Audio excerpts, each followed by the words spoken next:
आप सभी को गुड मॉर्निंग।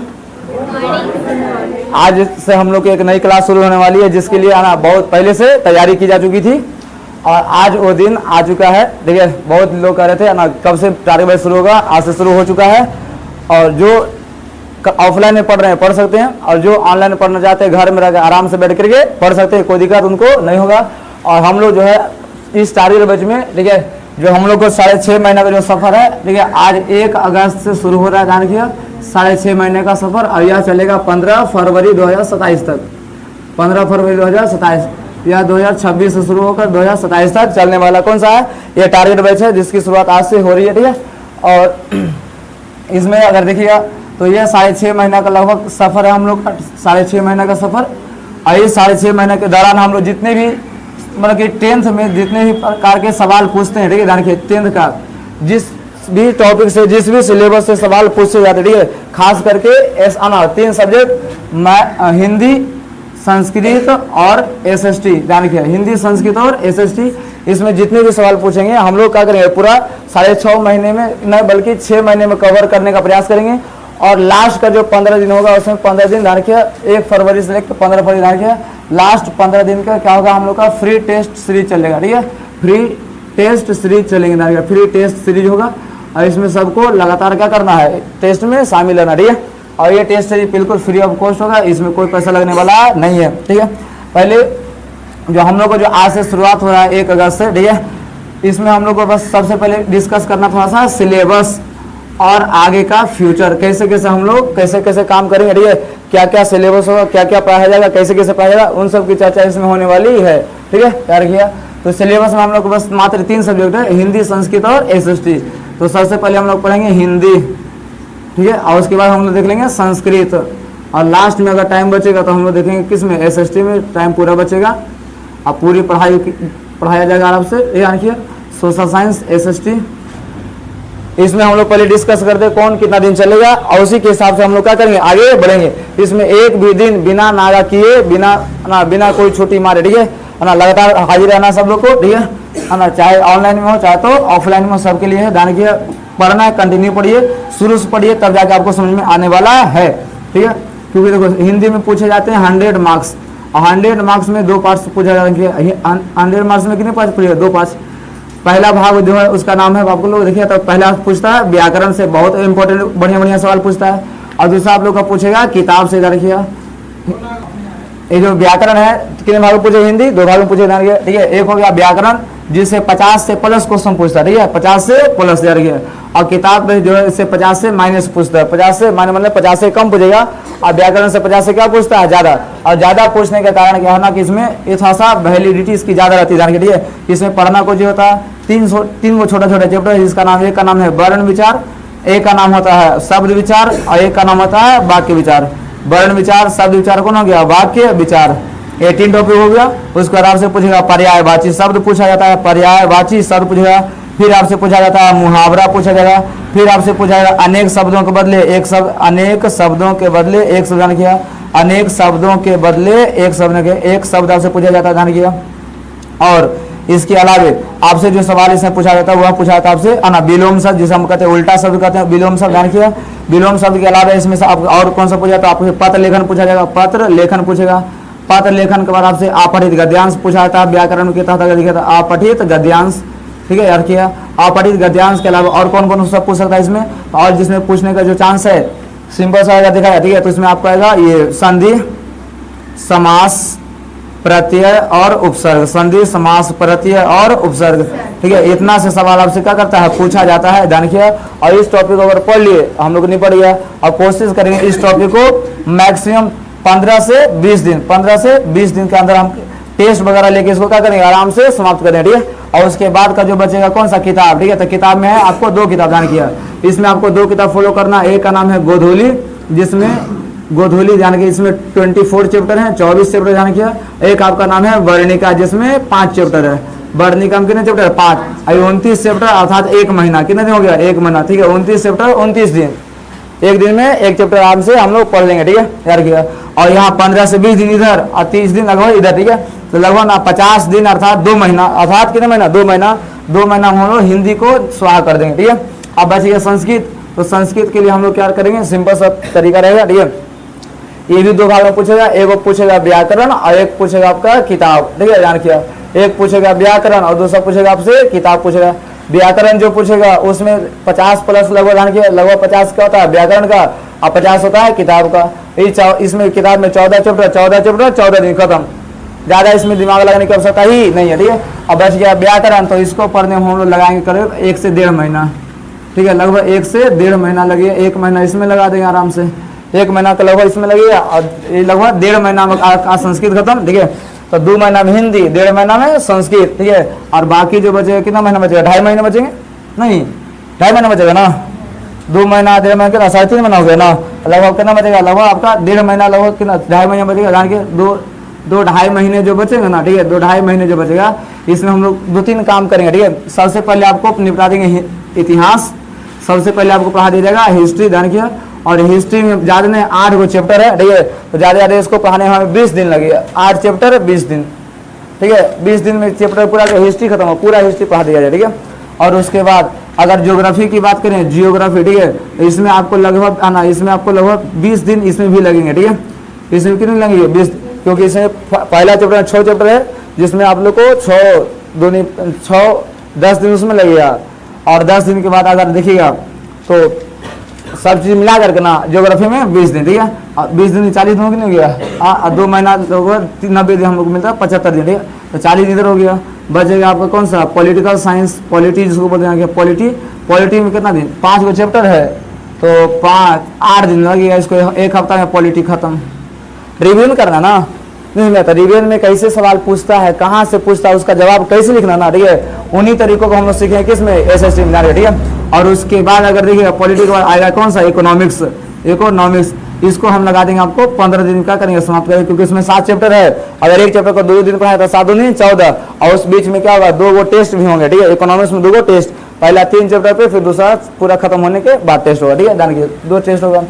हिस्ट्री में करीब आपका 3 टेस्ट होगा, नहीं 4 टेस्ट ले लेते हैं। हिस्ट्री में कितना होगा, 4 टेस्ट होगा, ठीक है। 2 चैप्टर पे टेस्ट होगा, पहला दूसरा खत्म, फिर टेस्ट, तो दूसरी तीसरा चौथा खत्म, टेस्ट, 5वां 6वां खत्म, टेस्ट, मतलब लगभग 2 चैप्टर का 4-5 टेस्ट होगा इसमें।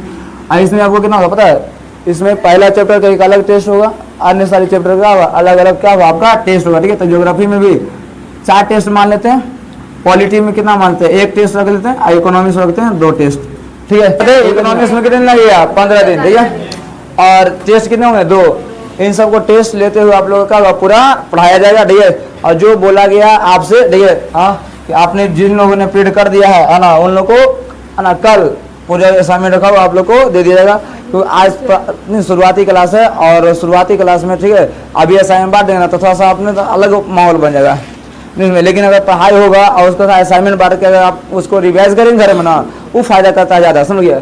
इसलिए इतना समझ लेना चाहिए, ठीक है, कि कौन कितना दिन में समाप्त होगा ना, इसको बस दिमाग में बैठा लेना, ठीक है। उसी के दिन के अंदर उसी के हिसाब से आपको मेहनत किया जाएगा, और पूरा 6 महीना के 6 महीना में जाने के, ठीक है, पूरे को पूरे 6 महीना में, यानी 31 जनवरी तक, 31 जनवरी जाने के आपका पूरा क्या समाप्त हो जाएगा। और उसके बाद जैसे आएगा 1 फरवरी, तो आप लोग ना जान के 1 फरवरी से लेकर के 15 फरवरी तक आपका चलेगा पूरा टेस्ट, समझा ना। तो हम लोग कोशिश करेंगे, ठीक है, कि टेस्ट के साथ, ठीक है, टारगेट बैच में जितना हो सके आना, ये सब चीज़ को पढ़ाते हुए आराम से पूरा क्या करें, सिलेबस को कवर करें, ठीक है। जितना जल्दी हो सके जितना बढ़िया रहेगा, मतलब जितना जल्दी होगा उतना बढ़िया रहेगा। इससे फायदा क्या होगा ना, कि अगर समय पे सिलेबस खत्म है तो आपको रिवीजन करने का घर में भी मौका मिलेगा, है कि नहीं। अगर घर में रिवीजन करने का मौका मिल गया तो सोचिए, आप एक मूल बैच पढ़े, फिर टारगेट बैच, फिर घर में अगर रिवीजन करते होगा, जितना टेस्ट होगा ना, वो आपके रिजल्ट में क्या करता है, बहुत काम करता है, बहुत फायदा करता है, जानकिए। इसलिए यहाँ से देखिए ना, तो रिजल्ट एक से रिजल्ट के बाद पूरा लाइन लग जाएगा, समझ गया, लेकिन उतना बोलते नहीं है, ठीक है। इसलिए मेहनत कीजिए, ठीक है। अंतिम का समय बच रहा है 6 महीना, ठीक है। 6 महीना में कौन क्या बोल रहा है नहीं बोल रहा है, हमें उससे कोई लेना देना नहीं, बस हमें जो काम करना है वो करना है, बात है इसमें ना भैया। क्योंकि अंतिम के समय आप जितना कॉपी किताब से प्रेम कीजिएगा ना, उतना बढ़िया रहेगा, किसी और से कीजिएगा बर्बाद हो जाओगे, बात है इसमें। इसलिए सोच समझ के आना, अपना डिसीजन लीजिएगा, क्योंकि कहा जाता है, ठीक है, कि एक मिनट में ना जिंदगी कभी बदलता नहीं है, ठीक है, लेकिन 1 मिनट में सोच समझ के लिया गया जो फैसला होता है ना, वो आपकी पूरी ज़िंदगी बदल देता है। बात है कि नहीं समझे। इसलिए जरूरी होता है कि आप थोड़ा सा टाइम लें, ठीक है, किसी पे आना तुरंत भरोसा नहीं करना किसी के बातों पे, ठीक है ना। जब तक अच्छा क्लास की बात रहेगा तो हम बिना हमें बोले, अगर आपने किसी को कोई बोला क्लास आज बंद है, आए हुए वो है, नहीं समझे, बिना हमरे बोले अगर कोई छुट्टी मार लिया ना, या बोले कि छुट्टी है तो उसको हम बढ़िया छुट्टी कर देंगे, ठीक है। देखिए क्लास का मतलब क्या है, रेगुलरिटी होना चाहिए, नहीं समझे। अगर आप रेगुलर है ही नहीं तो क्या क्या समझोगे बताओ। क्लास छोड़ने से ना पता है दिमाग का जो एक जो पैरेलल चलता रहता ना, एक बोलते लय, अगर क्या जब बीच में कोई छोड़ देता क्लास ना, ठीक है, उसका लय बिगड़ जाता है, और लय बिगड़ने की वजह से उसको कुछ समझ में आता ही नहीं। और समझ में नहीं आने का सबसे बड़ा रीजन यही होता है, समझना, सबसे बड़ा रीजन ये तो कि आपको समझ में नहीं आएगा। फिर जब आपको आगे पढ़ना ना तो सब आप कड़ियों को आप जोड़ नहीं पाएगा, जब जोड़ नहीं पाओगे ना आंसर राइटिंग में बड़ी प्रॉब्लम होता है। इसलिए आप कितने पढ़े लिखे से मतलब नहीं है, आप कितना बढ़िया से लिखते हैं ना आंसर बना, उससे नंबर आता है। क्योंकि आप जब कॉपी चेक होगा ना तो नंबर लिखे तो उसका चेहरा देता है, अच्छा ये फलना बाबू है, वो इतना नंबर दे देते हैं, नहीं, चेहरा कभी देखा जाता नहीं है, ठीक है। आपका जो आंसर लिखने का तरीका है, आपकी जो हैंड राइटिंग है उसको चेक किया जाता है। आपकी हैंड राइटिंग बढ़िया है, नंबर थोड़ा बहुत गलती भी रहेगा ना, ठीक है, तो आदमी उसको सुधार करके नंबर दे देता है, समझे। लेकिन अगर सोचोगे ना हम अक्षर नहीं बढ़िया से बनाएंगे, अच्छा आंसर नहीं लिखेंगे बढ़िया से, ना तो अक्षर बढ़िया ना तो आंसर बढ़िया, तो उसमें क्या आएगा रिजल्ट। हाँ, इसलिए आप इसमें बस सिंपल काम करना क्या कि जो समझाएगा जाएगा जैसे समझाया जाएगा, ठीक है। आपको घर में जो असाइनमेंट मिलेगा ना उससे क्या करना है, एक लिखने का तरीका अपना, ठीक है, कि यहाँ पर आंसर कैसे लिखा गया, हम अपने मन से क्या इस प्रकार से बोल सकते कि नहीं बोल सकते। अगर बोलने आ गया, ठीक है, तो आप लिख भी लेंगे, क्योंकि बोलने में बहुत शक्ति होती जाएगी, ठीक है। इसलिए पहले बोलते थे ना, लोग बोलते थे मर जाएंगे, लेकिन अपना वादा कभी तोड़ते नहीं थे लोग। जो बोल दिया ना समझो ब्रह्मा का लकीर पर आ गया, समझ गया। इसलिए बोलने से सब कुछ होता है, देखते हैं वो प्रचार था ना, बोलने से सब कुछ होता है। गूगल ऑन कर लेगा माइक ऑटिव करके, नहीं समझ कहेगा बोलने से सब होता है। एक प्रचार आया था, आप लोग देखे नहीं है, कोई बात नहीं, है कि नहीं। तो हम लोग का समझ है ना सिलेबस हम लोग किस तरह कवर करेंगे, जो किस प्रकार का। अच्छा इसको कवर करने में कितना दिन लगेगा, 15 से 20 दिन, बस काफ़ी, 15 से 20 दिन। ज़्यादा इसमें टाइम लगाएंगे ना तो पता हम लोग को दिक्कत होगा, क्योंकि एक महीना तो अकेले खा जाएगा बेचारा, किताब सब 29 चैप्टर है, ठीक है। और फिर इधर संस्कृत में लगभग 1.5 महीना लग जाएगा, और इन्हें कौन हो गया आपका SST, पूरा टाइम लगेगा। कोशिश करेंगे है ना कहाँ तक, 31 जनवरी तक, 31 जनवरी तक समाप्त हो जाए। और समाप्त हो जाए तो टाइम से तो आपके लिए बढ़िया रहेगा, नहीं समय, क्योंकि हमें फरवरी से क्या करना शुरू करना है, टेस्ट सीरीज शुरू करना है, ठीक है। और इस टेस्ट सीरीज के लिए हमें क्या करना होगा, आप लोग को साथ चाहिए, ठीक है। आप लोग का साथ समय मतलब रेगुलरिटी होना चाहिए, ठीक है। रेगुलर रह के पढ़िएगा, काम होगा। और छोटे छोटे पढ़ोगे फिर बाद में पता है लय जब बिगड़ जाए ना, फिर समझ में भी नहीं करेगा, फिर कहोगे बढ़िया से पढ़े नहीं। अब अंतिम समय आ रहा है, ठीक है, यही आपके पास मौका है, इसके बाद आपको दोबारा मौका ही नहीं मिलेगा, पता है समझना। इसके बाद आपको दोबारा मौका मिलने वाला है नहीं है, अब मौका नहीं मिलेगा, इसलिए आप लोग क्या करना होगा, अब ये लगाना पड़ेगा चौका, सुना, मौका देके क्या लगाइए चौका, तब ना काम होगा बढ़िया से। हाँ ध्यान किया। और जितना आपके ऊपर माँ बाप ने भरोसा किया है, ठीक है, हाँ, टीचर भरोसा करके आप पे मेहनत करते हैं इसमें, हाँ, वो भरोसा कैसे निकलेगा, जब आप बढ़िया आगे प्रदर्शन परफॉर्मेंस कीजिएगा तब ना, हाँ, नहीं समझे, तब ना आप लोग छोटका भाई बहन सब भरोसा करेगा सब, नहीं समझे। इसलिए जरूरी है कि आप लोग क्या कीजिए, पूरा आना ये सब शेड्यूल समझ लीजिए रखिए कि आना पहले हम लोग पढ़ने वाले हैं हिंदी, ठीक है, जो अपना मेन सब्जेक्ट है हिंदी। उसके बाद पढ़ेंगे हम लोग संस्कृत, ठीक है, क्योंकि अभी देखो मूल बच्चे में संस्कृत चल रहा है, और अभी संस्कृत शुरू करें फिर पता है बोर नहीं हो जाएगा, है ना। एक ही चीज़ कितना पढ़ेंगे बार बार, नहीं समझे। इसलिए एक में क्या चलेगा, संस्कृत, मूल बच्चे में संस्कृत चल रहा था, इसमें क्या चलेगा हिंदी, हिंदी के बाद क्या चलेंगे संस्कृत, और संस्कृत शुरू करेंगे SST, और SST में पहले हिस्ट्री निपटा देंगे पूरा एकदम, और उसका कौन आएगा ज्योग्राफी, और फिर आएगा कौन सा पॉलिटी, और लास्ट में निपटा देंगे किसको, इकोनॉमिक्स को, ठीक है। ऐसा पूरा समाप्त करने के बाद हम तैयार रहेगा, ठीक है। और उसमें जो टेस्ट होगा ना मूल बैच और टारे बैच दोनों को मिला दिया जाएगा 15 फरवरी को, और उससे पहले सब क्या रहेंगे अलग अलग रहेगा, ठीक है, कोई मिलावट नहीं रहेगा, ठीक है। कोई टेस्ट सबके जरूरी है ना, नहीं टेस्ट क्या है सबके लिए जरूरी है, और जबकि ये किसके लिए है, उन्हीं लोगों के लिए जिन्होंने क्या किया है, पेड किया है, आई नहीं समय। जरूरी है कि देखो वरना अगर फ्री कर देगा ना, ठीक है, तो सब मिस यूज करेगा। सस्ता कर दिए, बहुत सस्ता है, नहीं समय, वरना आप सोचो अगर 150 रुपया अगर महीना भी लेते ना, ठीक है, हाँ, तो तुम 6.5 महीना का बल्कि 6 महीने का जोड़ ना 150 रुपया, ठीक है, आपको कितना पड़ता है 900 रुपया खाली ऐसे ही पड़ता है, हाँ। अब पूरा असाइनमेंट का अगर PDF अगर दे तो ना उस मूल टारगेट बेस में बड़ी महंगा पड़ेगा। ऐसे में 150 रुपया अगर मंथली लेंगे तो भी, जबकि कोई भी देखिए ना 10th का बच्चा कोई भी पढ़ाएगा ना, 10th के बच्चे को 150 रुपया मंथली कोई नहीं लेता है, समझे। तो अगर 200 रुपया जो है तो 6.5 महीना 1300 रुपये तो ऐसे हो जा रहा है, पता नहीं समझे, बहुत सस्ता है। इसलिए जी जान लगा दो हम भी आपके लिए बहुत जी जान लगाए, बहुत मेहनत किया गया तो उतना PDF तैयार हुआ, ठीक है। और जितना आपको PDF मिलेगा ना उसमें सबसे ज़्यादा पता क्या रहेगा, हाँ, कि उसमें सब हैंड रिटन है, मतलब हाथ से लिखा, मतलब उसमें कितना मेहनत किया गया, ऐसे में बहुत मेहनत किया गया, ठीक है। सबके लिए A to Z पूरा हिंदी का, संस्कृत का, ऐसे जितना PDF मिलेगा ना, ठीक है, सबका पूरा हैंड रिटन लिखा हुआ है। तो उम्मीद यही रहती है ना कि इतना मेहनत करते तो आपसे भी कुछ उम्मीद रहता, ठीक है। आप भी मेहनत कीजिए और आगे जाके क्या कीजिए, नाम कमाइए, बस हम लोग और क्या उम्मीद रहेगा, कुछ नहीं उम्मीद रहेगा। बस आप यहाँ से जितना अच्छा करके जाएंगे मेरे लिए उतना अच्छा रहेगा। आप खराब करेंगे तब हम भी बर्बाद हो जाएंगे। इसलिए आप अपने लिए पढ़े मत पढ़े, कम से हमारे लगे पढ़ लियो, ठीक है। मेरे लिए कम से कम पढ़ लोगे ना तो भाई कम से कम आपका भी तो कल्याण होगा नहीं होगा। इसलिए भारतीय संस्कृति ऐसा है ना कि अगर आप अपने लिए काम करते हैं ना तो आपको खराब माना जाएगा, ठीक है, आप अच्छे नहीं हैं ऐसे में। लेकिन आप अगर आप दूसरों के लिए काम करते हैं ना बहुत अच्छे हैं ना भैया। अपने मन से शादी ब्याह कर ले, देख लो हमारे को मर्जी से शादी ब्याह करो, वाह रे मैं बेटा है, राम है, राम है, नहीं समझे।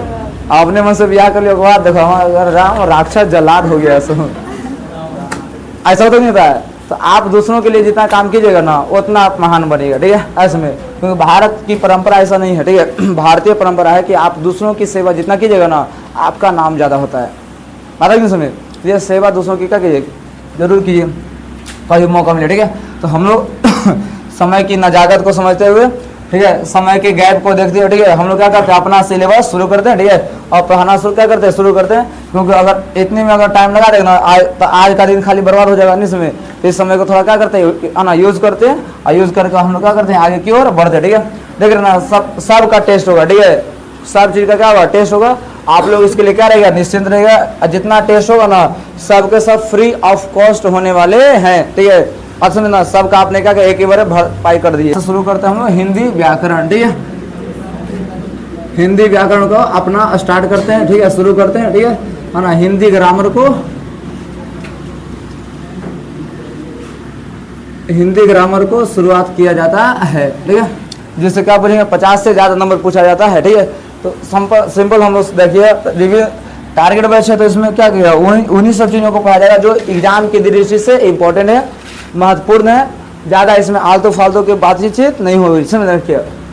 और कोशिश की जाए कि इसमें पूरा ध्यान से समझने का और आंसर का जवाब देने का, ठीक है। वरना आप जो बोलते हैं ना अच्छा हम पढ़ा दिए और तुम चुपचाप रह गया, बोला नहीं ना तो पूरा दिमाग से अभी बढ़े, हाँ ऐसे पढ़ाए थे, बाहर जाते भूल जाओगे। अगर बोलिए 2 बार ना कंठस्थ हो जाएगा आपका, ठीक है। क्योंकि आपको एक बार पढ़ लिखे हैं, नहीं पढ़ चुके एक बार, आप लोग पढ़े लिखे लेकिन क्या पढ़े लिखे हैं, सब पढ़ा लिखा आदमी है, सब कोई दिक्कत की नहीं को, लेकिन क्या करते हैं याद ही नहीं। चलिए आगे बढ़ते हम लोग। आना सबसे पहले हम लोग हिंदी क्या देते हैं, हिंदी क्या भाषा, तो बोलना एक भाषा है। हिंदी क्या है भाषा, भाषा है। भाषा मतलब लैंग्वेज, ठीक है। अगर लैंग्वेज की बात करेंगे ना या भाषा, ठीक है, तो आदमी अगर किसी अपने मन की भावना को, ठीक है, जिस रूप में सामने वाले को व्यक्त करता है, जिस रूप में, ठीक है, उसे हम क्या कहते हैं भाषा। भाषा अलग अलग हो सकता है, ठीक है, लेकिन उस भाषा का जो फीलिंग्स है ना वो एक जैसा होता है, समझ गया। इसलिए कोई देखिए भाषा में कोई तमिल बोलता है, कोई तेलुगु बोलता है, कोई हिंदी बोलता है, कोई अंग्रेजी बोलता है, कोई फ्रेंच बोलता है, कोई जर्मन बोलता है, कोई जापानीज बोलता है, कोई चाइनीज बोलता है, ध्यान किया। तो अलग अलग देश का अलग अलग क्या हो सकती है भाषा, ठीक है, क्या हो सकती है भाषा। लेकिन उसकी जो भावना है ना, किसी को अगर भूख लगने पर जो दर्द महसूस होगा ना, ठीक है, जापान के लोग का जो दर्द महसूस होगा भारत के लोग का वही दर्द महसूस होगा, लेकिन बोलने का तरीका कुछ रहेगा, अलग अलग रहेगा। उनकी भाषा क्या रहेगी, अलग, ध्यान किया। अब इन्हीं बोली गई भाषा को ना, ठीक है, जो अगर एक का वो टुकड़ा कर देगा ना, जो हमने भाषा अभी बोल रहे हैं ना, जो हम अभी क्या कर रहे हैं, जितना बात बोल रहे हैं उन बातों का अगर सब को ना अगर हम टुकड़ा टुकड़ा कर देते, ध्यान किया, तो उसे हम कहते हैं ध्वनि कहते। क्या हम लोग कहते हैं, ध्वनि। इसमें भाषा को हम जब लिखने नहीं बल्कि क्या करते हैं, बोलते हैं क्या, तो उसके एक टुकड़ा को हम क्या बोलते हैं, ध्वनि, जिसे हम कहते हैं साउंड। अंग्रेजी में क्या बोलेंगे, साउंड। आना देखिए हिंदी क्या है, भाषा है, सिंपल, ध्यान किया। भाषा को जब टुकड़ा टुकड़ा कर देते तो उसे क्या बनता है, ध्वनि। क्या बनेगा, ध्वनि। इसी ध्वनि को जब हम लिख देते हैं ना, ठीक है, क्या करते हैं, लिख देते, ध्यान किया, है ना। तो उस लिखे हुए ध्यान किया ध्वनि को, ध्यान किया, जिससे है ना हुआ ध्वनि जिसे हम क्या करते हैं, लिख देते हैं। क्या करते हैं, लिख देते हैं, उसे हम कहते हैं वर्ण कहते हैं। क्या कहते हैं, वर्ण। अरे भाषा में तो हम कितना बात नहीं, कई सारे बात बोलते हैं, सबका अपना अपना क्या है भाषा है, और सब अपना अपना क्या करते हैं, बात बोलते हैं। उन्हीं बातों को अगर क्या कहते हैं, टुकड़ा टुकड़ा हम क्या करते हैं, बांटते, अलग अलग नहीं करते, जान के, ठीक है। तो उसे हम क्या कहेंगे, ध्वनि। और उसी ध्वनि को अगर हम लिख देते हैं तो उसे हम कहते हैं वर्ण। क्या कहते हैं, वर्ण। इसमें इसका मतलब जितना बात हम जिंदगी में बोले ना वो सब कुछ ये भाषा है। अगर हिंदी में बोले तो हिंदी भाषा हो गया, अंग्रेजी में बोले तो अंग्रेजी भाषा हो गया, जिसमें जापानीज बोले तो जापानी भाषा हो गया, जर्मन बोले तो जर्मन हो गया, ठीक है। उसी प्रकार से अगर उसको लिख दिए ना तो क्या हो गया, ध्वनि। लिखने बल्कि बोल रहे, ठीक है, टुकड़ा टुकड़ा कर दिए ना तो क्या हो गया, ध्वनि। और उसी ध्वनि को अगर क्या कर दिए, लिख दिया हम लोग, क्या बन गया, वर्ण। ये कहा जाता है भाषा से छोटा ध्वनि होता है। और ध्वनि ही क्या था, ध्वनि एक मौखिक रूप है, ठीक है। ध्वनि कैसा रूप होता है, मौखिक। इसको हम केवल बोल सकते हैं, ठीक है, लिख नहीं सकते हैं, ठीक है। जबकि वर्ण को हम लिख भी सकते हैं और बोल भी सकते हैं। इसमें इसलिए वर्ण क्या होता है, लिखित रूप होता है। क्या होता है, लिखित रूप। भाषा का लिखित रूप यानी भाषा का सबसे छोटा, भाषा का सबसे छोटा लिखित रूप को हम क्या कहते हैं, वर्ण कहते हैं। तो वर्ण का आपको तीन परिभाषा रखना, ठीक है। वर्ण का अगर भाषा का अगर मौखिक रूप कहेंगे सबसे छोटा, मौखिक रूप में क्या होगा, ध्वनि। और मौखिक रूप में अगर कहेंगे सबसे मौखिक मतलब लिखित रूप में सबसे छोटा, तो उसको कहते हैं वर्ण। इसलिए याद रखिएगा, भाषा की सबसे छोटी लिखित रूप को हम क्या कहते हैं, वर्ण कहते हैं। अंग्रेजी में कहते हैं लेटर। क्या कहेंगे हम लोग, लेटर। याद रखिएगा। इसका दो और परिभाषा जान के, ठीक है। भाषा की सबसे छोटी इकाई को भी क्या कहते हैं, वर्ण। लेकिन उसको हम क्या कहते हैं, लिखित रूप को क्या कहेंगे, लिखित। एक और आपको ध्यान रखिए, ठीक है, लिखित हो गया। एक परिभाषा यहाँ पर हो गया, एक परिभाषा आप लोग को याद रखना, ध्यान रखिए, ठीक है। जिसका हम क्या कहते हैं, वर्ण उस मूल ध्वनि को कहते हैं, उस मूल ध्वनि। देख रहे, मूल ध्वनि मैंने क्या था, मूल साउंड, ध्यान गया, जिसका खंड या टुकड़ा नहीं गया, जिसका खंड या टुकड़ा नहीं किया जा सकता है, ठीक है। उसे हम लोग क्या कहते हैं, हम लोग ध्वनि, वर्ण कहते हैं। क्या कहते हैं, वर्ण। तो वर्ण के कितने परिभाषा रखे, दो, ठीक है। कौन कौन वर्ण किसे कहते हैं, ध्यान रखिए। भाषा की सबसे छोटी लिखित इकाई को, किसको, कौन सी इकाई को, लिखित, मतलब जिसको हम लिख सकते हैं, उसे हम क्या कहते हैं, वर्ण कहेंगे। क्या हम लोग कहेंगे, वर्ण। अगर उसी चीज को दूसरा भाषा बोलना था, किताब तैयार किया है ना, वर्ण उस मूल ध्वनि को कहते हैं जिसका खंड या टुकड़ा नहीं किया। खंड या टुकड़ा का मतलब क्या है ना, कि अगर मान लेते हैं हमने कोई भाषा लिखा है ना, बच्चे कहाँ जाते हैं, बच्चे कहाँ जाते हैं, ठीक है। ये हमने कोई क्या लिख दिया, भाषा लिख दिया। ऐसे को अंग्रेजी में लिखेंगे, ना, वेयर, अंग्रेजी भाषा में लिखेंगे वेयर, ना, do the children, where do the children, where do the children, where do the children go. ये हो गया अंग्रेजी भाषा में, where do the children go. ये हो गया अंग्रेजी भाषा। ये कौन हो गया, हिंदी भाषा।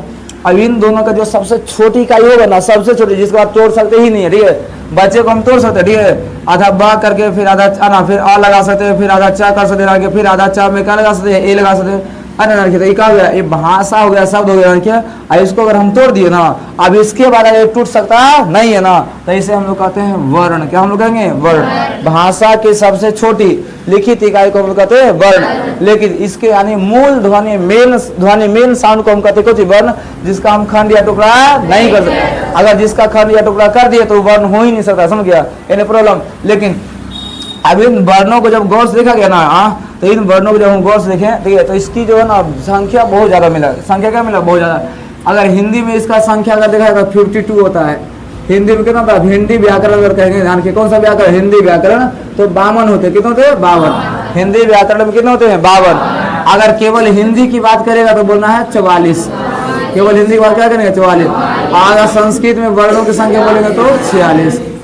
इसमें अगर इन्हीं वर्णों का हम सजा कर लेते हैं, सरिया करके जाने, ठीक है, तो उसे हम लोग कहते हैं वर्णमाला। क्या हम लोग कहेंगे, वर्णमाला। वर्णों के समूह को हम लोग क्या कहते हैं, वर्णमाला। नहीं, कई जगह लेता है वर्णों के क्रमबद्ध समूह को, क्रमबद्ध या लगातार, ठीक है। अगर उसको हम सजा कर लिख दिए ना, ठीक है, तो वर्णों के समूह को हम लोग क्या कहते हैं, वर्णमाला कहते हैं, ठीक है। सवाल पूछेगा, ध्यान के, वर्णमाला किसे कहते हैं, तो वर्णों के समूह। कभी कभी डॉट वर्णों के समूह को डॉट कहते हैं, ऐसे करके सवाल पूछाएगा, भर लेंगे ना। हाँ यार, क्या वर्णों के समूह को क्या कहते हैं, वर्णमाला कहते हैं। क्या वर्णमाला का टुकड़ा हो सकता है, नहीं हो सकता, क्यों, क्योंकि यहाँ वर्ण है ना, क्या होता है, वर्ण। इस वर्ण में ध्यान किया हम लोग क्या होता है, भाषा की सबसे छोटी का मान ध्यान किया, जिसका टुकड़ा कर सकते नहीं है। इसका मतलब कि जो वर्णमाला ध्यान करिए, उसको हम ऐसे आना इस तरह से रख सकते हैं, क वर्ग, च वर्ग, ट वर्ग, ट वर्ग, ट वर्ग, और क्या आ जाएगा, प वर्ग, ठीक है। क वर्ग, च वर्ग, ट वर्ग, त वर्ग, और क्या है, पावर, ठीक है। क वर्ग में क, ख, ग, घ, अंग, ये गलत रूप है, ये गलती है, ठीक है। ये सही पता कब होगा, जब इसमें हलन लगाएंगे तब। इसमें, तब ये अपने शुद्धतम रूप में आ जाता है। इसके बाद इसका खंड या टुकड़ा नहीं हो सकता है इसमें। हम जो है ना इसी आधा का को ना अलग अलग रूप में लिख सकते हैं, अलग अलग रूप में। जैसे आधा का को हम ऐसे लिख सकते हैं, आधा खा को हम लोग ऐसे लिख सकते हैं, आधा गा को ऐसे लिख सकते हैं, ठीक है। लेकिन आधा गा को हम ऐसे भी लिख सकते हैं, ठीक है। अंगा को ऐसे लिखाता है, ये चौड़ा ऐसे होता है नहीं। उसी प्रकार से च वर्ग में च छ ज झ और क्या होता है इया, आई नहीं समझ। तो इसमें हलन लगा देंगे तो अपना कौन सा रूप में हो जाएगा, शुद्धतम रूप में हो जाएंगे, ठीक है। यानी प्रॉब्लम ट वर्ग में क्या होगा, ट ठ ड ढ अण, इसमें क्या होगा, इसमें हलन लगा दीजिए, क्या हो गया आपका, इस रस हो गया, ठीक है। उसी प्रकार से त वर्ग कौन हो गया, त थ द ध न, अरे सब में हलंत लगाना, सब में क्या लगाना, हलंत हो जाएगा आपका व्यवस्था, ठीक है। इस प्रकार से प फ, ठीक है, और क्या हो जाएगा ब भ म, ये सब के सब हलंत लगा के आपका शुद्धता रूप में लिख सकते हैं। तो यहाँ हो गया 25, क्या हो गया 25। इसके बाद पूरा लिखे आना या र ल व तालेब स मूर्धनी स दंती स ह छ, ह तक होता है, ह तक ही रहेगा, ठीक है। उसके बाद तो संयुक्त अक्षर हो जाता है।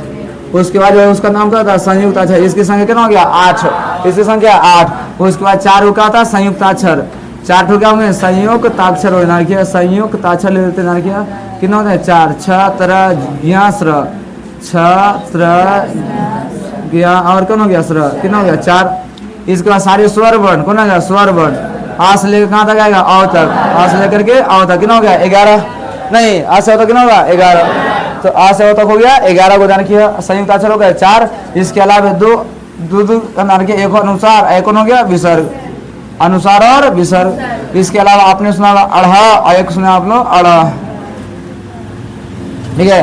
ये सब भी लपेट लेते ध्यान के। तो इस प्रकार से ना हिंदी व्याकरण में टोटल वर्णों की संख्या होता है 52, कितना हो जाएगा 52, 25 और 8 कितना हो जाएगा 25 और 8 33 ना, 33 हजार कितना हो जाएगा 44, 44 और 48, 48 से कितना हो गया 52। ये हिंदी व्याकरण में होते हैं 52, हिंदी व्याकरण कितना होते हैं 52।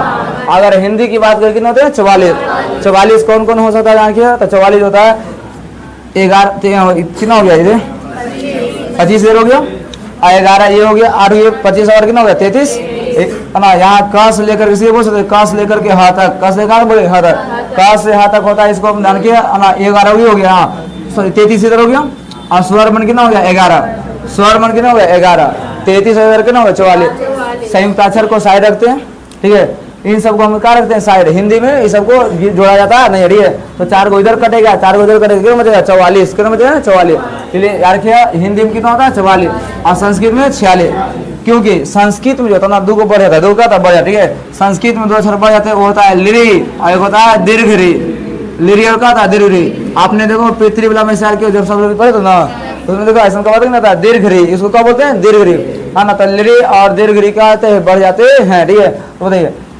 25 इधर हो गया, 8 इधर हो गया, 33 हो गया, और कौन हो गया स्वर बनता है यहाँ 25 और 8 33 11 44 हो गया।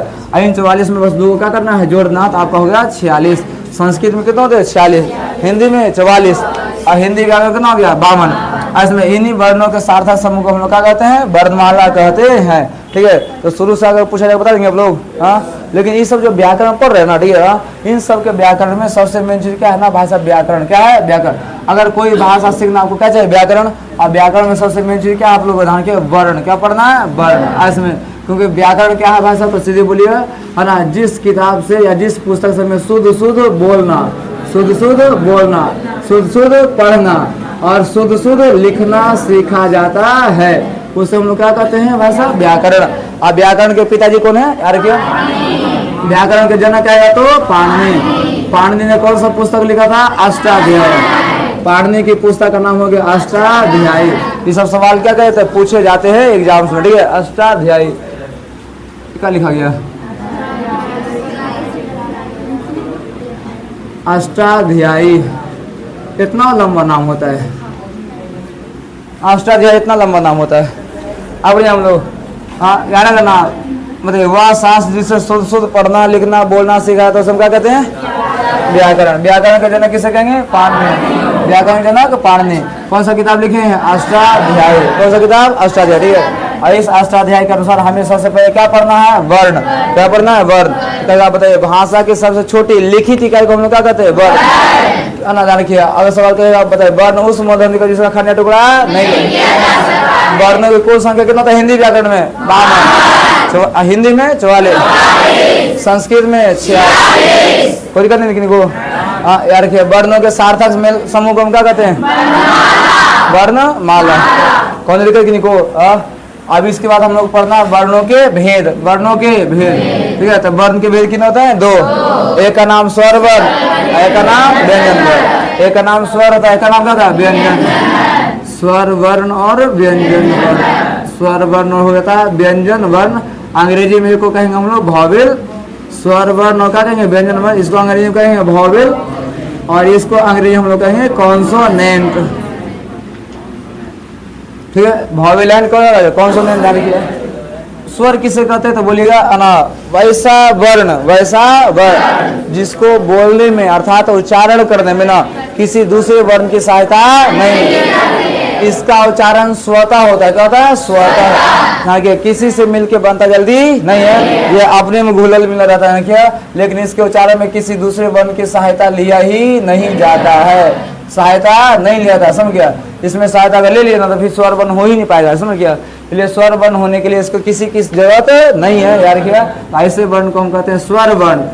इसमें तो जिस अच्छा स्वर वर्ण तो अपनी सहायता से बोलते हैं, लेकिन इसकी सहायता से जिस वर्ण को बोला जाएगा ना, स्वर वर्ण की सहायता से जिस वर्ण को बोला जाता है उसे हम लोग कहते हैं व्यंजन वर्ण। स्वर वर्ण की सहायता जिस वर्ण को बोले उसे कहेंगे अरे ना, जिसके उच्चारण में किसी की सहायता न लेते हैं। तो एक बार सवाल पूछा था व्यंजन वर्ण का उच्चारण किस वर्ण की सहायता से होता है? व्यंजन वर्ण की उच्चारण स्वर वर्ण की सहायता से होता है, ठीक है। तो सवाल ध्यान किया, इसका उच्चारण हमेशा किसके वजह से होता है? स्वर वर्ण की सहायता से होता है।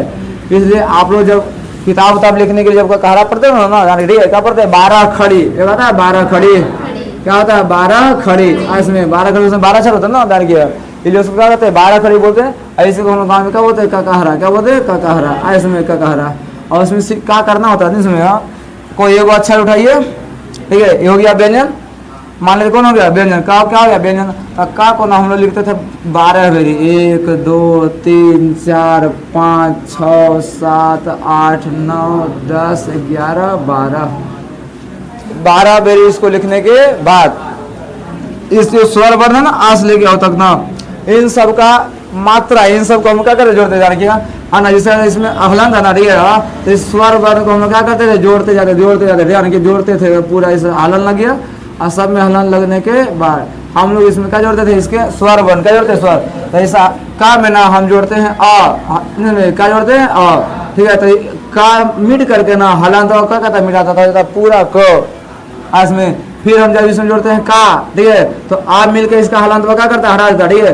ये जो आ मिलकर क्या करे? हलांत को हटा देगा तो आ खत्म हो जाएगा और इसका जो बचा हुआ ना आकार वहाँ, ठीक है, वह आकार इसके साथ जुड़े तो क्या होता है? का। इसमें उसी प्रकार से जब की जोड़ते थे ये नहीं लगता बल्कि इसका मात्रा लगेगा, यानी क्या, और इसका मात्रा ऐसे लग जाता है। फिर पड़ी जोड़ेंगे तो भाई इसका मात्रा यहाँ पे ऐसे लगेगा। फिर हसाऊ जोड़ेंगे तो इसका मात्रा इधर का लगेगा। फिर दीर्घ जोड़े तो इसका हट के क्या मात्रा इधर लगेगा। फिर इसको हटे क्या लगेगा? मात्रा एकार। फिर क्या लगेगा? आयकार। और फिर क्या लगता है? ओकार। और फिर लगेगा औकार। फिर लगेगा अनुस्वार। और फिर क्या होता है? विसर्ग। इसमें इस प्रकार से होता है, ठीक है। ये होता है ना व्यंजन में क्या मिला हुआ है? स्वर। व्यंजन में क्या मिलेगा? स्वर। जब तक व्यंजन में स्वर नहीं मिलेगा ना, ठीक है, तब तक उसका उच्चारण होने वाला नहीं है। इसलिए का में क्या छुपा हुआ था? अगर हलन लगाओगे ना यहाँ पे, ठीक है, तो इसमें ऑटोमेटिक निकल के बाहर आ जाएगा पता इसमें। अगर इसमें हलन लगाओ ना तो यहाँ हलन तो हट के ना यहाँ क्या जाएगा? आ हो जाएगा। उसी प्रकार से हर सही है ना तो इसमें क्या जाएगा? हर सही रहेगा। इसमें ही पड़ी इसमें क्या जाएगा? दीर्घ जाएगा। ये सब मिला हुआ रहता है, ठीक है, जो हम लोग बचपन में ध्यान से पढ़ते ही नहीं है। जैसे रटवाया जाता है उसे रट कर सुगंध याद कर लेते हैं पता इसमें। और यही गलती पता कब गलती करते हो? जब संधि का चैप्टर शुरू होता है ना, संधि, ठीक है, संधि देखिए, तो वहाँ सबसे बड़ा प्रॉब्लम होता है कि आपको बन भी नहीं करता, कैसे जोड़ना है कैसे तोड़ना है, ठीक है, जोड़ने के बाद क्या बनेगा कैसे लिखा आपको पता नहीं चलता है। कारण क्या है? क्योंकि आपने बचपन से जैसे पढ़ाया गया है वैसे पढ़ लिए हैं, आप ना तो अपना दिमाग लगाए हैं और ना कभी पूछे हैं इसमें। बिल्कुल मुझे इसलिए जरूरी है कि आप लोग इस चीज को ध्यान रखिएगा कि व्यंजन का में जब भी ध्यान रखिए, ठीक है, व्यंजन में जब भी अगर उसको बोलना होता या व्यंजन को अगर लिखना होता ना, ठीक है, तो उसमें आपको स्वर जोड़ना ही है। हर हाल में क्या करना है, व्यंजन में किसका उपयोग करना है, स्वर का। जब तक स्वर नहीं मिलेगा ना, ठीक है, तब तक यह व्यंजन आधा ही रहता है। आधा को दिखाने के लिए हम लगाते हैं हलंत। क्या लगाएंगे, हलंत। अगर 20 में सवाल पूछा था ना, ठीक है, क्योंकि किसी व्यंजन के अंत में हलंत लगने से उसका मान हो जाता है, कितना हो जाता है, आधा। ये 2020 का पूछा हुआ सवाल है कि व्यंजन में हलन लगने से क्या होता है, आधा। ये कौन सवाल है पूछने वाला? हाँ, ये सवाल पूछा हुआ है, ठीक है, 2020 का सवाल। पता कि नहीं सुनिए। यहाँ तक में कोई दिक्कत नहीं को है। बिना स्वर के क्या व्यंजन का उच्चारण हो सकता है, कभी उच्चारण हो सकता नहीं है। इसलिए स्वर जब भी पड़ेगा ना, था स्वर व्यंजन जब भी पड़ेगा तो व्यंजन के साथ स्वर मिलने पर ना वो कौन सा रूप धारण करेगा, है ना, उस रूप को आप लोग जरूर पड़ेगा। और उस रूप को हम लोग कहते हैं मात्रा। क्या कहते हैं, मात्रा। स्वर के रूप को हम लोग क्या कहते हैं, मात्रा। यार के मात्रा का होना बहुत जरूरी है। इसमें यही मात्रा आपको बताया जाए कि, है ना, वहाँ पे कौन सा उसको हम लोग क्या करना है, बोलना, उसको कैसे लिखना ना, ठीक है, वह मात्रा डिसाइड करता है। एनी प्रॉब्लम किन्हीं को? यहाँ तक आगे बढ़ सकते कि नहीं बढ़ सकते हैं? यहाँ तक में किन्हीं को दिक्कत है? अगर ऐसे अगर खाली प लिखा हो ना, इसका मतलब इसमें क्या लगा हुआ है, अ, और उसको हम निकालेंगे हलन लगा कर, क्या निकाल सकते हैं, अ। और यही चीज अगर आपको समझ में नहीं आता ना, तो आप आगे चल के बहुत गलती करते हैं संधि नाम के चैप्टर में, ठीक है, क्योंकि संधि का मतलब होता है जोड़ना, और जोड़ने में भाई साहब को इस सब का बहुत बड़ा योगदान होने वाला है। इसलिए कोशिश कीजिए इन सब चीज़ों को थोड़ा सा भी समझ करके समझ लो, ठीक है, और कोशिश करो कि ना जोड़ने पर क्या, जोड़ने पर कुछ बना ना, यहीं पर समझना है। बाद में आपको बड़ी दिक्कत करेगा सब, समझे। जितना आपको दिमाग लगाना ना, आप यहीं लगाइए। जितना पूछना सवाल यहीं पूछिए, ठीक है। सवाल पूछने का आपको कोई डरने की जरूरत नहीं है। आपके मन में जो सवाल आ रहा है बेहिचक बेझिझक, ठीक है, हाथ पहले को खड़ा करना, ठीक है, तो हमको सवाल पूछना नहीं समझे, तब हमको लगे कौन सवाल पूछेगा, नहीं समझे। कहने को ना सब वरना बोल के मुड़िया नीचे कर लेता है। हम डॉक्टर क्यों बोला रे भाई, हम खोलते चलते क्यों बोला है इन्होंने, आदमी उल्लू बन कर आ जाता है, नहीं समझे। उससे बढ़िया जिसको सवाल पूछा जाए ना, बस खाली क्या करना, हाथ वैसे दिखा देना, बाकी हम देख ले किसको सवाल पूछना है, नहीं समझे। तो यहाँ तक में किन्हीं कोई दिक्कत नहीं होगा। स्वर वर्ण और व्यंजन वर्ण के परिभाषा में कोई दिक्कत है किन्हीं को? किन्हीं कोई दिक्कत है, बोलिए। तो स्वर वर्ण किसे कहेंगे? वैसा वर्ण जिसके उच्चारण में किसी दूसरे वर्ण की सहायता नहीं ली जाती है, उसे स्वर वर्ण। और व्यंजन वर्ण जिसके उच्चारण में किसकी सहायता, स्वर वर्ण की सहायता ली जाती है। स्वर वर्ण की संख्या टोटल होती है 11 और व्यंजन वर्ण की संख्या होती है 33। स्वर वर्ण की संख्या 11, व्यंजन वर्ण 33। 11 कहाँ से कहाँ तक होता है, बोलिए, आ से लेकर के आओ तक। आ से लेकर कहाँ तक होता है, आओ तक, ध्यान रखिए। और जो 33 होते हैं, ध्यान रखिए, क से लेकर के होता है ह तक।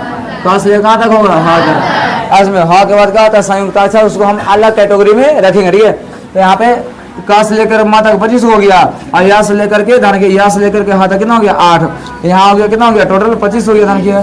25 को इधर हो गया, 8 इधर कितना हो गया, 33। ये होते क्या होते हैं, व्यंजन वर्ण, क्या होते हैं, व्यंजन, ठीक है, ध्यान रखिए। और स्वर वर्ण की संख्या 11, व्यंजन वर्ण की संख्या 33। कोई नहीं है। और कौन कहाँ से कहाँ तक होता है, बस ध्यान रखिए, ठीक है। स्वर वर्ण होगा आ से लेकर के आओ तक, और व्यंजन वर्ण होते क से लेकर यहाँ तक। और अब देखिए, जिसकी संख्या कम उसको पहले पढ़ के खत्म कर देंगे, नहीं तो सबसे संख्या कम किसका है, स्वर वर्ण का। सबसे कम कौन हो गया, स्वर वर्ण। तो स्वर वर्ण 11 को होता है, 11 को पढ़ तो हम ऐसे नहीं निकाल सकते हैं। लेकिन वर्ण के कितने भेद होता है, वर्ण के 2 भेद। एक होगा कौन सा वर्ण, स्वर वर्ण, स्वर वर्ण। एक हो जाएगा आपका व्यंजन वर्ण, ठीक है, व्यंजन वर्ण। स्वर वर्ण की संख्या कितना होता है, 11। ये किसकी सहायता से बोला जाता है, किसी की भी सहायता से नहीं बोला जाता, इसमें किसी की सहायता लिया जाता नहीं है। इसके 3 भेद, कितने भेद होते हैं, 3। एक का नाम होता है ह्रस्व स्वर, एक का नाम ह्रस्व स्वर, ह्रस्व स्वर, ठीक है। और एक का नाम होता है दीर्घ स्वर, दीर्घ स्वर होता है। और एक का नाम होता है आपका संयुक्त स्वर। 3 नाम को ना, तीसरा संयुक्त स्वर, संयुक्त स्वर। संस्कृत में 2 हिट होते हैं। संस्कृत में स्वर वर्ण कितने प्रकार का, 2, लेकिन संस्कृत में संख्या 13 होता है, ध्यान रखिए। हिंदी में ध्यान रखिए, हिंदी में हिंदी में अगर पूछेगा ना, ठीक है, कि हिंदी में कितना होता है, बोलिएगा 11। हिंदी में कितना होता है, 11। स्वर वर्ण की संख्या क्या है ना, हिंदी में कै गो होता है, 11। अगर कहेगा संस्कृत में कहेगा तो बोलना है 13 गो। संस्कृत में कितना होता है, 13। इसमें हिंदी में कहेगा कितने भेद, तो 3। हिंदी में कितने भेद, और संस्कृत में 2। एक का नाम होता है मूल स्वर, क्या बोलते हैं, मूल स्वर, जिसे आज हम हरा स्वर कहते हैं। इसमें हरा स्वर को क्या कहता है, मूल स्वर कहा जाता है। देखिए ये तो एक मूल स्वर होता है। देखिए इन दोनों को मिला करके ना, ठीक है, उसे हम लोग कहते हैं, कहा हम लोग कहते हैं दीर्घ स्वर। क्या कहेंगे, दीर्घ स्वर। दोनों को मिलाकर हम क्या बोलते हैं, दीर्घ स्वर। ऐसे तो संस्कृत में कितने होते हैं, दो, मूल स्वर और दीर्घ स्वर, मूल स्वर और दीर्घ स्वर। हिंदी में तीन, कौन कौन, हरा स्वर, दीर्घ स्वर, संयुक्त स्वर। हरा स्वर, दीर्घ स्वर कौन हो गया, संयुक्त स्वर। ये संस्कृत में उसको हमको पढ़ने की जरूरत नहीं है, ठीक है, छोटा सा निपट लेते हैं। तो हरा स्वर का ही नाम क्या है, मूल स्वर। ध्यान रखिए इसके उच्चारण में एक मात्रा का समय लगता है। कितनी मात्रा समय लगेगा, एक मात्रा। तो बोलेगा वैसे स्वर में जिसके उच्चारण में एक मात्रा का समय लगता है उसे हरा स्वर। इसलिए एक मात्रा का समय लगने के वजह से इसे हम कहते हैं एक मात्रिक स्वर। क्या कहेंगे, एक मात्रिक स्वर, एक मात्रिक स्वर भी कहते हैं। इसका उच्चारण या इसका जो निर्माण बोलेगा ना, ठीक है, तो यह बिना किसी वर्ण के मिलने से होता है। बिना किसी वर्ण के, बिना किसी वर्ण के, बिना किसी वर्ण के मिले होता है। इसमें कोई वर्ण मिल के बनता नहीं है, यह अपना स्वतंत्र होता है। क्या होता है, स्वतंत्र। ये सवाल पूछता है कौन सा स्वर वर्ण, कौन सा स्वर वर्ण स्वतंत्र होता है, ठीक है। हरा स्वर, दीर्घ स्वर, संयुक्त स्वर, इनमें से कोई नहीं, तो हरा स्वर। कौन सा स्वतंत्र होता है, हरा स्वर। इसकी संख्या कितना होता है, 4। इसकी संख्या 4। चारों का नाम अ, हर्षई, हर्षऊ और री। अ, हर्षई, हर्षऊ कौन हो गया, री। ये 4 होते हैं कौन, हरस्व स्वर। नाम बहुत बढ़िया सा रखिए, ठीक है, तो नाम में है तो काम होगा, नाम खत्म काम खत्म, समझाता। क्योंकि ये व्याकरण है जिससे आपकी दुश्मनी भी चलती ही रहती है, समझ गया। इसमें सबसे खतरनाक कौन होता है, व्याकरण। अगर व्याकरण में गलती नहीं हुआ ना, ठीक है, तब आपको बता देते हैं, ठीक है, आपका 95 से ऊपर ज्यादा नंबर ना हिंदी में कोई नहीं रोक सकता है, 95 प्लस। अगर आपका व्याकरण सही लगे, थोड़ा सा हैंड राइटिंग अगर बढ़िया लगे ना, ठीक है, 95 से कोई नहीं रोकेगा।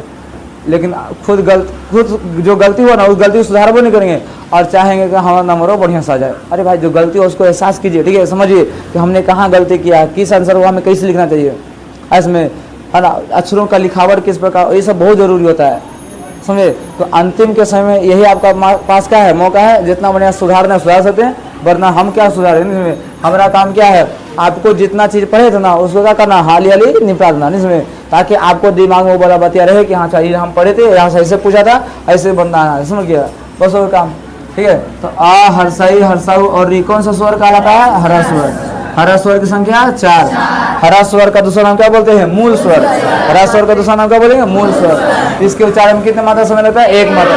पहले हम इसे एक मात्रिक स्वर भी कहते हैं। छंद शास्त्र बनाओ, कौन शास्त्र में, छंद शास्त्र में पुस्तक है, छंद शास्त्र, ठीक है। अभी जब आप लोग पढ़ेंगे ना, ठीक है, संस्कृत का 14वां चैप्टर सबसे लास्ट में, ठीक है, तुम्हारे को वेदांत आता है। क्या था, वेदांत कहते हैं, वेदांत, ठीक है। उन्हीं वेदांत में आपको पढ़ना था। एगो छंद शास्त्र, ठीक है, जिसके लिखने वाले पिंगल साहब हैं, ठीक है। छंद को लिखने वाले कौन है, पिंगल।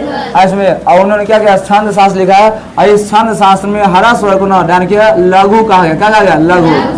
क्या गया, छंद शास्त्र में हरा स्वर को क्या कहा गया, लघु। मुझे और इसका जितना ना उल्टा कर दो ये हो गया, ये जितना है ना उसका उल्टा कर क्या हो गया, ये हो गया। इसके उच्चारण में एक मात्रा समय लगता है, इसके उच्चारण में कितना मात्रा, 2 मात्रा का समय लगेगा। कितना मात्रा समय लगेगा, 2 मात्रा। इसको कहते हैं एक मात्रिक, तो इसे कहेंगे 2 मात्रिक। क्या लिखेंगे, 2 मात्रिक, यार ठीक है। क्या हम लोग कहेंगे, 2 मात्रिक स्वर कहेंगे, 2 मात्रिक स्वर यानी प्रोलम। इसके उच्चारण में एक मात्रा समय, इसके उच्चारण में 2 मात्रा। इसे एक मात्रिक स्वर कहेंगे, इसे क्या कहेंगे, 2 मात्रिक स्वर, ठीक है। इसका जो निर्माण होता है, ठीक है, इसका क्या होता है निर्माण, क्या, 2 go same to same, 2 go same to same, same to same ना किया। हरा स्वर के मिलने से 2 सेम टू सेम क्या मिलेगा, हरा स्वर। और उसके मिलने से बनता कौन सा स्वर, दीर्घ स्वर। तो यहाँ डायरेक्टली 2 हरा स्वर के मिलने से, 2 हरा स्वर के मिलने से क्या बनेगा, दीर्घ स्वर। वो सेम टू सेम की एक जैसा, एक ही जैसा, एक ही बतिया है। दोनों बार क्या है, सेम टू सेम, आज में एक ही जैसा। चलिए अब 2 हरा स्वर का कैसे आना था, इसकी संख्या कितना था, 3। इसकी संख्या 3। इसे छंद शास्त्र में गुरु कहा गया है। छंद शास्त्र में क्या कहा गया है, गुरु, याद रखिए। दीर्घ को क्या कहा गया है, गुरु। अगले समय छंद शास्त्र में इसको क्या कहा गया, लघु। ऐसे क्या कहा गया, गुरु। मुझे याद रखिएगा, क्योंकि छंद शास्त्र संस्कृत में लिखा गया ना, ठीक है, तो उसमें या तो मूल स्वर होता है, क्या था, दीर्घ स्वर। तो इसे कहा गया लघु, इसे क्या कहा गया, गुरु। क्या कहा गया, गुरु। हरा स्वर की संख्या कितना होता है? 3। हरा स्वर की संख्या, ओ माय गॉड, हरा स्वर की संख्या 4 ना होता है? हरा स्वर की संख्या 4। दीर्घ स्वर की संख्या 3। कौन कौन होता है? एक होता है आ होता है, एक होता है दीर्घई, एक होता है दीर्घऊ। इसमें अब ये दो का अभी कुछ बोलिए, इसका निर्माण दो गो सेम टू सेम हरा स्वर के मिलने से होता है। सेम टू सेम का मतलब क्या है? अगर आ में आ जोड़ रहे हैं तो क्या बनेगा? आ। तो सेम टू सेम मिलकर क्या बनेगा? आ बनेगा। ध्यान कीजिए। और उसी प्रकार से हर्षाई में क्या होंगे? हर्षाई, तो क्या बन जाएगा? दीर्घई। हर्षाई में से जोड़ क्या बनेगा? दीर्घई। उसी प्रकार से हर्षाऊ में जब क्या जोड़ेंगे? हर्षाऊ, तो बन जाएगा दीर्घऊ। हर्षाऊ में क्या बनेगा? दीर्घऊ। पता है इसमें? इसलिए ये सब चीज को आप लोग बढ़िया से याद रखिएगा। अगर ये सब याद है ना तो आपको संधि में कोई दिक्कत होने वाला नहीं है। अगर नहीं समझ में आया, ये अभी समझ लिया ना, आगे चल के वो बहुत दिक्कत करने वाला है। इसलिए अभी सोच समझ लीजिए, ठीक है, बढ़िया से, वरना दिक्कत होगा तो हम कुछ नहीं कर सकते। ठीक है, एनी प्रॉब्लम? तो दीर्घ स्वर बदे कितनी मात्रा समय लगेगा? इसलिए कौन सा स्वर कहते हैं? छंद शास्त्र में क्या कहा गया है? दीर्घ स्वर की संख्या कितना होता है? किससे मिलके बनता है? दो गो सेम टू सेम हरा स्वर, दो गो सेम टू सेम हरा स्वर। तो बताइए आ प्लस आ के मिलने से क्या बनेगा? आ, है ना। दीर्घई कैसे बनेगा? तो हर्षाई प्लस हर्षाई बराबर क्या बनेगा? दीर्घई। हर्षाऊ कैसे बनेगा? हर्षाऊ प्लस हर्षाऊ क्या बनेगा? दीर्घाऊ। हर्षाऊ प्लस हर्षाऊ क्या बनेगा? दीर्घाऊ। इन तीनों का कैसे बन रहा है ना, के एग्जाम में हो सब पूछा बना किया कि आ प्लस आ से क्या बनेगा, हर्षाऊ प्लस हर्षाऊ से क्या बनेगा। ठीक है, और ऐसे सवाल पूछा हुआ। एक बार तो सवाल घरे पूछा, ठीक है, हाँ सवाल पूछा था, ठीक है, चुपचाप ऐसे खाली दे दिया था। ले क्वेश्चन नंबर 43 ऐसे हो गया, ठीक है, बस हो गया, कुछ नहीं दिया था। Option A, option B, option C, D, ठीक है, यहाँ क्वेश्चन आंसर छाप दिया अरे में, हाँ डी लो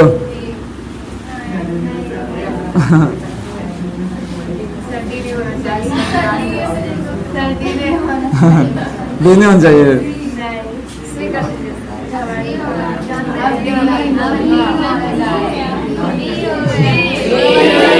समझ नहीं ऐसे करके आपको क्या करें? ऑप्शन सेट करेंगे। बताओ आप इसमें कोची करने के लिए दिया नहीं दिया, लेकिन ऑप्शन वाले तो बड़ा मत लगेगा। ऐसे करके सवाल पूछा जाता है जिसमें पूछने का था कैसे बनेगा, कोची बन मिलकर बनेगा, कोई मतलब नहीं, ऑप्शन पे डिपेंड करता है। जब ये सब सवाल पूछेगा ना, ठीक है, तो अधिकतर क्वेश्चन आपको ऑप्शन के हिसाब से बनाना है। में कुछ क्वेश्चन होते हैं जो आपको का दिमाग लगाना, ठीक है, बाकी सब आसान आसान सवाल रहते हैं, ठीक है, इस तरह से आपको सवाल पूछेगा। तो उम्मीद करते हैं कि आपसे सवाल छूटेगा ही नहीं, बनेगा। हाँ याद रखिएगा, अगर ये दोनों बन जाएगा, हरा स्वर और दीर्घ स्वर में कोई दिक्कत नहीं है, तो संयुक्त स्वर में भी दिक्कत होना नहीं चाहिए। ठीक है, इसमें संयुक्त स्वर में कोई दिक्कत होना चाहिए नहीं। क्यों? संयुक्त स्वर क्या बनता है? हरा स्वर और दीर्घ स्वर दोनों के मिलने से क्या बनेगा? संयुक्त स्वर। पता है इसमें? हाँ, इसकी संख्या कितना होता है? 4। तो संयुक्त का मतलब था मिला हुआ अक्षर, मिला हुआ अक्षर। याद किया तो केरा केरा से मिलके बनेगा तो हरा स्वर दीर्घ, टोटल संख्या 4। कौन कौन होगा? ए, आए, ओ, आओ। इसको याद रखिएगा, ठीक है। संधि का बड़ी फेमस हीरो ये सब है, धन किया, ठीक है। संदीप ने सब हीरो की तरह काम करता है, बढ़िया से, ठीक है। तो ए कैसे कैसे बनेगा? तो आ या आ में, आ या आ में आप क्या जाओगे? हर्षई या दीर्घई, तो बन जाता है ए। समझ गया? जब आप अ या आ में, आ या आ में आप जोड़ते ए या आए, तो क्या बनेगा? आए। इसमें ओ कैसे बनेगा? तो बोलेंगे आ या आ में, आ या आ में आप क्या जाओगे? हर्षाओ या दीर्घाओ, या बनेगा ओ। क्या बनेगा? ओ। इसमें जब आप आ या आ में, आ या आ में जोड़ेंगे, है ना, ओ या आओ, ओ या आओ, तो यह बन जाता है आओ। क्या बनेगा? आओ।